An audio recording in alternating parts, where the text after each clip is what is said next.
દર 5-10 વર્ષે ગુજરાતની સરકારને માતાજી આવે જ છે.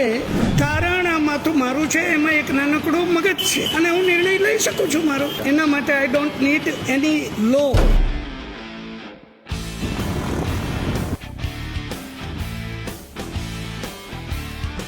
કેમ છો કાકા?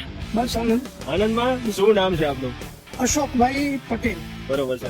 અશોકભાઈ, શું કહેશો? હેલ્મેટ નો કાયદો લાગુ કરવામાં આવ્યો છે અને આમ તો તમારી ટોપી મેં વાંચી કે હેલ્મેટ કાયદો મને મંજૂર નથી, સાથે પોસ્ટર છે કે સત્યાગ્રહ, સવિનય કાનૂન ભંગ, આ મારું માથું છે, કોર્ટમાં કેસ કરો. શું કહેશો તમે? બહુ સિમ્પલ સાદી વાત છે.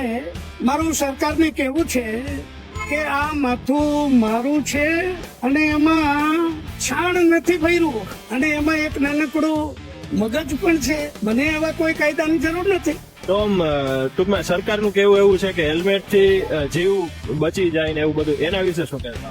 જીવ બચતા હોત તો અહીંયા રાજકોટમાં કોઈ 150-150 વર્ષનો એકાદો માણસ તો હોત ને. મને એક 150 નો ગોતી દો. કોઈના ઘરમાં, તમારા ઘરમાં છે 105-10 નો? તો પછી નોનસેન્સ. તો હવે તમે લોકોને શું કહેવા માંગશો? કઈ નહીં, લોકોને આ જ કે ભાઈ કોર્ટમાં કેસ કરાવો.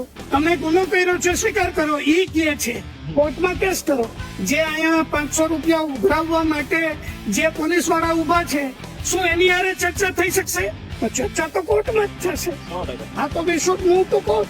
આ કાયદાને જડ મૂળમાંથી ન કાઢી શકીએ ત્યાં સુધી તો આ સરકારને દર 2-5 વર્ષે માતાજી આવવાના જ છે. હંમેશા એની ઝુંબેશનું બાળ મરણ પહેલા પણ થયું છે અને આજે પણ થવાનું છે. એટલે કોઈએ કઈ ગભરાવાની જરૂર નથી. એને સ્પષ્ટ રીતે જણાવો કે ભાઈ આ વાહન મારું, પેટ્રોલ મારું, માથું મારું. તમે કોણ છો અને કયો એવો અધિકાર છે તમને? એ એમ કે ના કાયદો છે તો હાલો એના વિશે કોર્ટમાં વાત કરશું.